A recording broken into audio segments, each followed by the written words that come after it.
Welcome explain maths channel के अंदर। आज हम एक्सरसाइज करेंगे 1.2 एक्सरसाइज के अंदर हम प्रूव करेंगे कि ये इरेशनल नंबर है। जैसे कि prove that √2, √3, √5, √7 is a irrational number. देखो पहला क्वेश्चन तुम्हारा है prove that √5 is a irrational number. हम इसको मान लेते हैं कि ये हमारा रैशनल नंबर है। Let us assume that √5 is a rational number. अब रैशनल नंबर है तो उसको हम किससे लिख सकते हैं? रैशनल नंबर a/b के √5 is equal to a/b। a/b यानी a और b यहाँ पर क्या है? दोनों के दोनों को प्राइम नंबर है। को प्राइम नंबर्स कौन से होते हैं? कौन प्राइम नंबर? वो होते हैं जिनका की फैक्टर ओनली 1 ही कॉमन होता है। अब फिर इसके बाद करेंगे स्केयरिंग बोथ साइड्स। √5 का square is equal to a/b का स्केयर, तो 5a² अपॉन b²। अब हम इसको मल्टीप्लाई करेंगे 5b² is equal to a²। ठीक है, अब इसका मतलब क्या हो गया? इसका मतलब ये हो गया कि 5b² a² यानी कि जो हमारा है a² है डिविजल बाय किसका है? 5 का। तो यहाँ पर तुम लिखोगे a² is a डिविजल by 5, a² is a डिविजल by 5। अब तुम कहोगे कि कैसे? क्योंकि तुम्हें ये स्टेप्स याद रखने पड़ेंगे, बार बार तुम्हें क्वेश्चंस के करने की प्रैक्टिस करनी पड़ेगी। जैसे √2, √3 इसके देखो, जैसे 5b²। अब मैंने सपोज करो कि ये तुम्हारा सपोज है कि यहाँ पर मैंने क्या लिया? 5b² की वैल्यू ली 3, यानी कि अब हमारे पास a² क्या आ गया? 15। तो यानी कि अब जो ये 15 है वो किसका डिवाइड्स हो रहा है? 5 का ही डिवाइड हो रहा है, तो इसलिए a² इज डिविजल बाय 5। अब a² डिविजल बाय 5 है तो a is divisible bye b 5 same, इसलिए a भी डिविजल बाय 5 की हो गई। आप इसको डाल दोगे नंबर 1। ठीक है, अब हम फिर क्या लेंगे? फिर नेक्स्ट टर्म लेंगे a is equal to 5c, a is equal to 5c। अब जो यहाँ पर c है, c हमारा कैसा नंबर है? यहाँ पर c is a integer. Integer का मतलब क्या हो गया? जैसे 1, 2, 3, -1, -2 कुछ भी ले सकते हो, एनी नंबर। ये हो गया तुम्हारे पास। अब तुम क्या करोगे? Putting a value in equation number 1। अब आपकी इक्वेशन नंबर 1 कौन सी थी? 5b² is equal to a²। अब 5b² a² की a की वैल्यू हमारे पास क्या है? 5c का स्केयर। तो कितना हो गया? 5b² is equal to 25c²। 25c² आ गया। अगर हम अब इसको डिवाइड करने लगेंगे तो देखो ये कट गया, 5 बन जा 5 है, तो अब हमारे पास ये क्या आ गया? b² is equal to 5c²। अब हम पहले वाली इक्वेशन की फॉर्म में लिख सकते हैं, इसको लिख सकते हैं 5c² is equal to b²। अब देखो इससे तुम्हें क्या रिजल्ट मिल रहा है? जैसे हमें पहले वाले में रिजल्ट मिला था, पहले वाले में क्या रिजल्ट मिला था? हमें पहले वाले में मिला था कि a² इज डिविजल बाय 5। इसी तरह हम यहाँ पर भी क्या लिखेंगे? Here you write there b² is divisible by 5। ठीक है, और b इज सेम वही जैसे पहले वाले स्टेप में बताया था मैंने, डिविजल बाय 5। ठीक है, अब देखो a और b आपके दोनों के दोनों क्या हैं? अब दोनों का देखो तुम्हारा इससे ये तुम्हारा मिल गया, तो अब डिविजल बाय 5 हो गया। अब हमने क्या कंक्लूजन निकाला कि a एंड b का कॉमन फैक्टर क्या है? Is common factor 5। Common factor हमारे पास क्या है? 5 है। अब दोनों का 5 है और a और b हमारा क्या है? को प्राइम। Common factor 5। तो मगर हमारी अजम्पशन क्या थी? a एंड b आर को प्राइम। तो अब देखो ये को प्राइम है और दोनों का कॉमन फैक्टर 5 निकल रहा है, ये तो गलत हो गया, हमारी अजम्पशन रॉन्ग हो गई। तो our assumption is a wrong, our assumption is wrong, so √5 is a irrational number। irrational number समझ आ गया होगा मुझे लगता है क्वेश्चन। अब इसके लिए तुम प्रैक्टिस करके देखना, √2, √3, root 7, root 3, example root 3, root 2, root 3, root 7, इसको करके देखना, तुम्हें इससे सारे स्टेप्स क्लियर हो जाएंगे। आई थिंक कि शायद तुम्हें ये समझ आ गया होगा। अब देखते हैं हम नेक्स्ट क्वेश्चन, क्वेश्चन नंबर 2। ये तो तुम्हारा था फर्स्ट क्वेश्चन। अब क्वेश्चन नंबर 2 में आते हैं हम।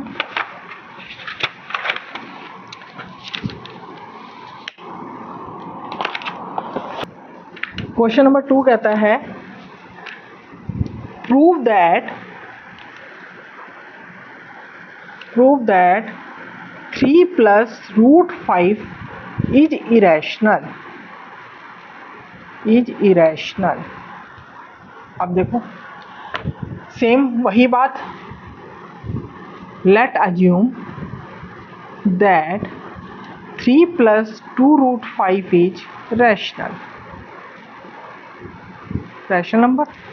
तो 3 plus 2 root 5 is equal to a by b, same वही उसी तरह ही लिखेंगे ए बाई बी, और ए और बी आपके क्या हो गए, ये तुम्हारे पास वही कोप्राइम नंबर हो गए, a and b are coprime number. Okay, अब देखो यू सी देयर, अब या तो स्केलिंग बोथ साइड से बड़ा हो जाएगा क्वेश्चन। देखो इसको ऐसे लिख सकते हैं 2 root 5 is equal to a by b, इसको हम इस साइड रिमूव करके लाएंगे तो 3, 2 root 5 is equal to a by b 3/1 b a minus 3 2 root 5।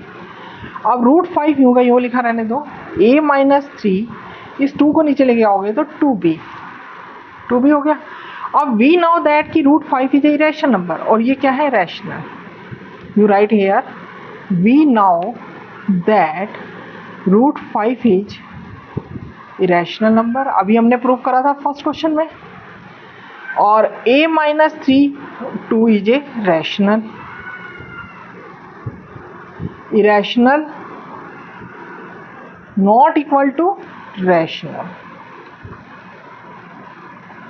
ठीक है, तो ये क्या हो गया, so therefore 3 plus root 5 is a irrational number. I think you understand this question, समझ आ गया होगा। ये उससे भी थोड़ा सा इजी है। ऐसे ही अब इसका क्वेश्चन नंबर 3 में भी आपको यही प्रूव करना है कि prove that the following number are irrational number. कौन कौन से, 1/√2 फर्स्ट, सेकेंड 7√5, थर्ड 6 प्लस √2। ठीक है, first part now solve that 1/√2।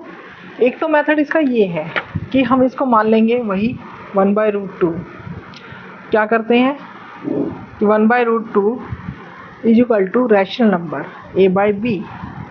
ठीक है, तो इसको ये लोगे तो तुम्हारा क्या हो जाएगा, b is equal to √2a, और इसको यूं भी लिख सकते हैं हम b upon a is equal to √2।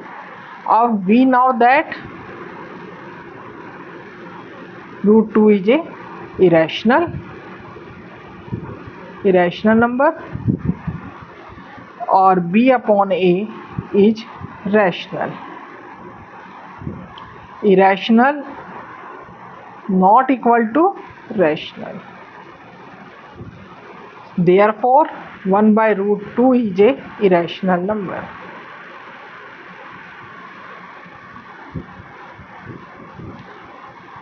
Now see the second part 7√5। 7√5, अब let us assume that ये भी उसी की तरह है, you understand बेटा। अब let us assume that 7√5 is a rational number। 7√5 is equal to a by b, a and b are co-prime numbers। अब you see there √5 a by b minus a by b. अब ये देखो ये 7 यहाँ multiply में है, नीचे आकर क्या हो जाएगा 7b। अब √5 कैसा है, √5 हमारा कौन सा नंबर है, इरेशनल नंबर, तो you write there √5 is a irrational number और a/7b इज रैशनल। तो irrational not equal to the rational.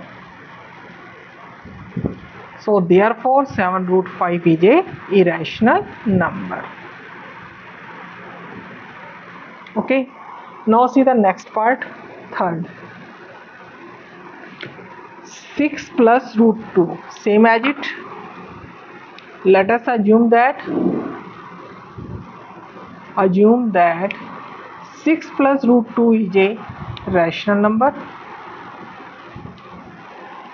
6 plus √2 is equal to a by b। वही सब क्वेश्चन की तरह a and b are co-prime number।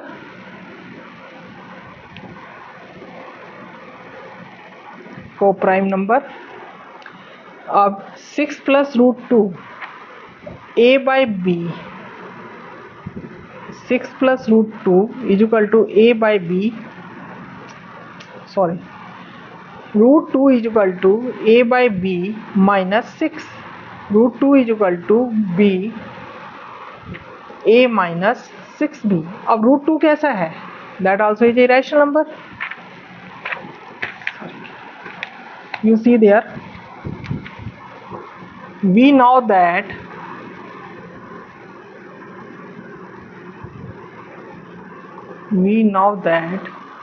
√2 is a irrational number। a minus 6b upon b is rational number। irrational not equal to rational, so therefore 6 plus √2 is a irrational number। So this exercise also is complete। I think I hope you कि this exercise also you समझ आ गई होगी तुम्हें। I think I hope that कि this exercise you understand। तो बेटा इसकी practice के लिए तुम्हें बार बार क्वेश्चंस और करने पड़ेंगे, जैसे कि √5 की तरह के क्वेश्चंस करने पड़ेंगे, √2 √3 √7 इसकी तरह प्रैक्टिस कर लेना। ये क्वेश्चंस तुम्हें RD शर्मा या RS अग्रवाल की बुक से कर लेना। अब ये फर्स्ट चैप्टर तुम्हारा यहीं पे कंप्लीट होता है। अगर तुम्हें ये वीडियो पसंद आई हो, लाइक करना, शेयर करना, सब्सक्राइब करना, ठीक है। थैंक यू बेटा। बस नेक्स्ट वीडियो में मिलेंगे नेक्स्ट चैप्टर के साथ।